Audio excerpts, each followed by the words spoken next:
सवाल समझ में आया? दोबारा समझा दें। देखो कह रहा है समान आवृत्ति। आवृत्ति कैसी है? समान है। आवृत्ति जानते हो, म्यू से लिखते हैं आवृत्ति।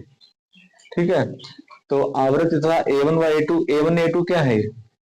ये आयाम है। ठीक है, कि दो तरंगों में व्यतिकरण होता है। A1 बराबर 5 सेंटीमीटर दिया है, A2 बराबर 3 सेंटीमीटर दिया है। तो कह रहा है परिणामी तरंग की अधिकतम एवं न्यूनतम तीव्रताओं का अनुपात ज्ञात कीजिए, ये बोल रहा है। तो तीव्रता को किससे लिखते हैं? अभी असल में तुम लोगों ने व्यतिकरण वाला चैप्टर जो हमने डाला है वीडियो पर, अभी देखा नहीं होगा, देख लो करो। देखिए A1 बराबर कितना है? 5 सेंटीमीटर। ठीक, बदलो मत, क्योंकि ऐसा सूत्र ही लगेगा जो आपस में कट जाएंगे। उसके बाद में आयाम जो है A2 बराबर कितना है? 3 सेंटीमीटर। अच्छा, पूछा क्या गया है? कह रहा है परिणामी तरंग की अधिकतम, अधिकतम को हम क्या बोलते हैं? I maximum. समझ में आया? और फिर कह रहा है कि न्यूनतम, तो न्यूनतम को क्या बोलते हैं? I minimum. ठीक है, और क्या पूछा गया है? अनुपात, तो अनुपात लगा दिया, ये पूछा गया है। ठीक है, अब देखिए आई मैक्सिमम बराबर क्या होता है? आई मैक्सिमम बराबर होता है A1 प्लस A2 का स्क्वायर। ठीक, और आई मिनिमम क्या होता है? आई मिनिमम होता है A1 अंतर, ये वाला चिन्ह होता है अंतर का। अंतर इसलिए यहाँ चिन्ह होता है क्योंकि यहाँ पर अगर मान लीजिए इधर ज्यादा है और इधर कम है, तो इधर से इधर को घटा सकते हैं। माइनस और अंतर में यही अंतर होता है। समझ आया? A2 का होल स्क्वायर। मान लो ये समीकरण 1 है, ये समीकरण 2 है। नीचे का आ रहा है यहाँ पर समीकरण 1/2 अगर कर देंगे, 1/2, तो क्या हो जाएगा? तो हो जाएगा आई मैक्सिमम बटे आई मिनिमम। ठीक है, आई मैक्सिमम मान कितना है? A1 प्लस A2 का स्क्वायर, और इसका मान क्या है? A1 अंतर A2 का स्क्वायर। ठीक है, A1 का मान कितना है? 5, और A2 का मान 3 स्क्वायर बटे A1 का मान 5, A2 का मान 3 स्क्वायर। अब देखिए 5 3 कितने हो गए? 8 स्क्वायर। 5 में से 3 गए, 2 का स्क्वायर। 8 का वर्ग कितना होता है? 64।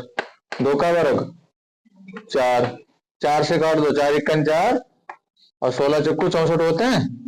तो यहां पर आई मैक्सिमम अब बटे आई मिनिमम कितना है? 16/1। इसी का अगर हम अनुपात निकालें तो यहाँ पर देखो आई मैक्सिमम अनुपात आई मिनिमम अगर लिखेंगे तो ठीक इसके मान भी लिख लेते हैं। इसका मान क्या है? 16, तो अनुपात क्या हो जाएगा? 16:1। आंसर मिला जरा। पूरा सवाल समझ में आया? तो इस टाइप से भी आएंगे सवाल, और 2023 में सवाल आया है। ठीक है,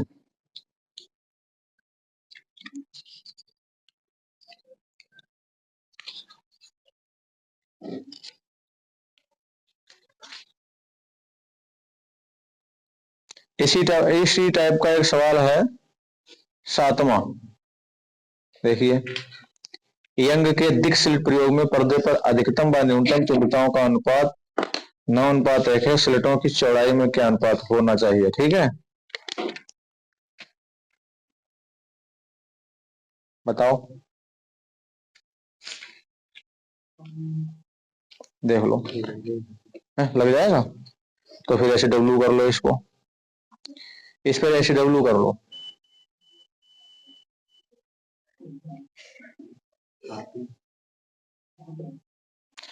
ज्यादातर ऊंचे सन के देखते हैं। ठीक है, उसके बाद में ये सवाल शायद लगवा चुके हैं।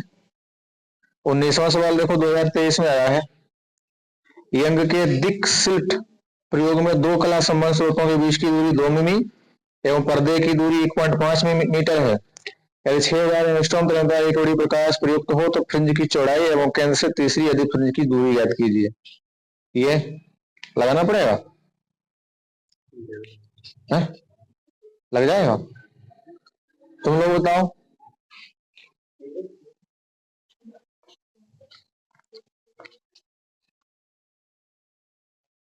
और खाली देखते रहते हो। देखो अब तो इतना समझ में आता ही होगा कि दो कला संबंध स्रोत हैं तो उनके बीच की दूरी है वो कितनी है, स्मॉल डी। बोला करो तुम लोग समझ में आता है तो। कितना है, 2 मिमी है। अब बताओ 2 मिमी को हम बदलेंगे मीटर में, किससे गुणा करें, 10⁻³ तब ये मीटर में हो जाएगा। फिर कह रहा है पर्दे तक की दूरी, तो पर्दे तक की दूरी को किससे लिखते हैं, कैपिटल डी से। 1.5 ये मीटर में ही है, इसको बदलना नहीं पड़ेगा। यदि 6000 एंगस्ट्रॉम तरंग दैर्घ्य यानी लेमडा बराबर 6000 एंगस्ट्रॉम, बताओ 6000 एंगस्ट्रॉम है, इसको हम मीटर में बदलना चाहते हैं, किससे गुणा करें, 10⁻10 से गुणा करेंगे तब ये बन जाएगा मीटर में। इसको सुधार लो, देखो इसमें जीरो कितने हैं, 3 है, तो 3 घाते कम कर दो, और जीरो हटाएं तो 3 घाते कम कर दो, तो हो जाएगा 6 × 10⁻7 मीटर। मीटर ठीक है। अब कह रहा है कि एक बड़ी प्रकाश युक्त हो तो फ्रिंज की चौड़ाई यानी डब्ल्यू निकलवा रहा है, और उसके बाद में कह रहा है, चलो वो तो बाद में देख लेंगे। तो सूत्र तुम लोगों को कौन सा लगाना पड़ेगा, डी लेमडा अपान स्मॉल डी है, ठीक है, वेरी सिंपल। अब इसमें जो है लगा दो सूत्र। तो डी का मान 1.5, लेमडा का मान 6 × 10⁻7 और स्मॉल डी का मान 2 × 10⁻3। तो 2 तिया 6, ठीक है, 15 तिया 45, पॉइंट लगाओ, पॉइंट लगाओ, गुणे 15 तिया 45। अब 10⁻7, अब ये 10⁻3 ऊपर जाएंगे, किसके जाएंगे, प्लस के। तो 4.5 गुणे माइनस के 7 है, प्लस के 3 है, कितने बचेंगे, देखो इतने आंसर आता है पहला है, है? 0. अरे भाई अगर पॉइंट इधर बढ़ा दोगे तब फिर यहाँ पर क्या हो जाएगा, 0.45 और गुणे 10⁻3 ये मीटर में हो जाएगा। अगर हम 10⁻3 को हटाना चाहते हैं तो यहाँ पर तुम्हें पता है कि मिमी हो जाएगा, तब हो जाएगा, यही आंसर आता होगा। लो अगर तुमने यहाँ ही आंसर कर दिया होता तो एग्जामिनर काटेगा थोड़ी, क्यों, पेपर में कोई ये थोड़ी होता है कि तुम यही उत्तर लाओ। समझ में आया, तुम मीटर में भी दे सकते हो और मिमी में भी दे सकते हो और सेंटीमीटर में भी दे सकते हो, कुल मिलाकर के मात्रा सही होना चाहिए। ऐसा नहीं है कि लिखना हो मीटर में और तुमने लिख दिया किलोग्राम, ऐसा नहीं होना चाहिए। आज धूप अच्छी निकली है। हाँ, अगला पॉइंट कह रहा है कि केंद्र से तीसरी, अब तीसरी है तो m बराबर कितना हो जाएगा, 3। ये चीज लिख दें, ऐसा है ना।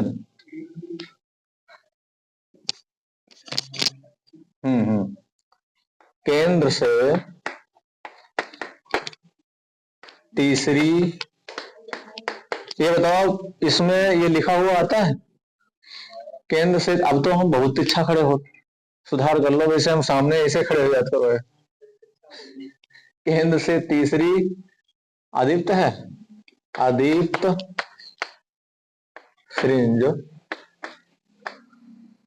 की दूरी, तो यहां पर m बराबर क्या हो जाएगा, 3, और सूत्र क्या हो जाएगा, x m बराबर m -1/2 और d लेमडा बटे स्मॉल d, ठीक।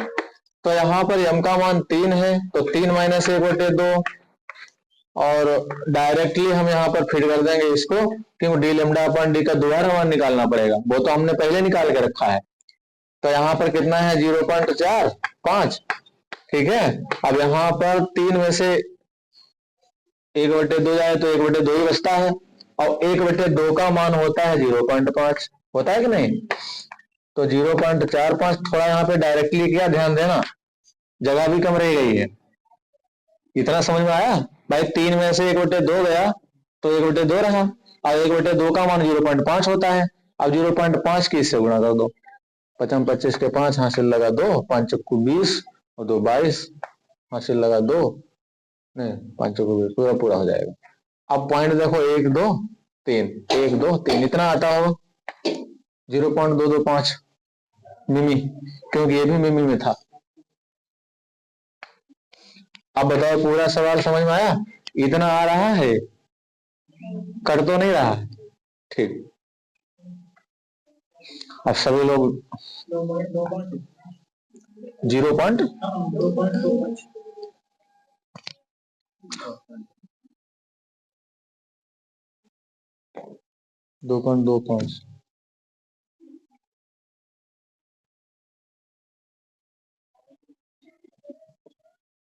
0.45।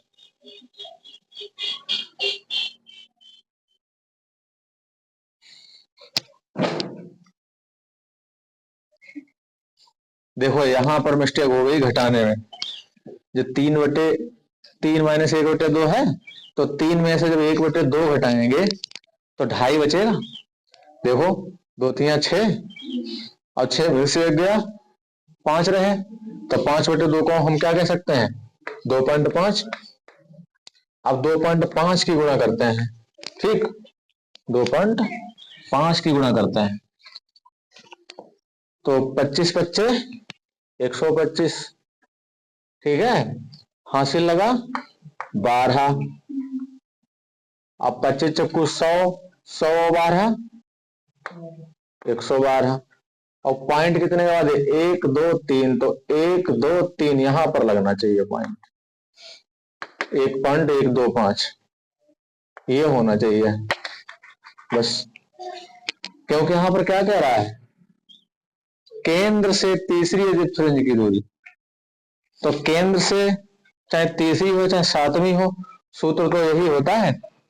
अगर तीसरी है तो m बराबर 3 रखेंगे, चौथी होती तो m बराबर 4 रखते, पांचवी होती तो m बराबर 5 रखते, सातवीं होती तो m बराबर 7 रखते। समझ में आया? तो सूत्र तो बिल्कुल सही है, तो इस हिसाब से इतना उत्तर आएगा, ठीक है, समझे हो? कई हमने तुम लोगों को एग्जाम्पल भी दिखाया।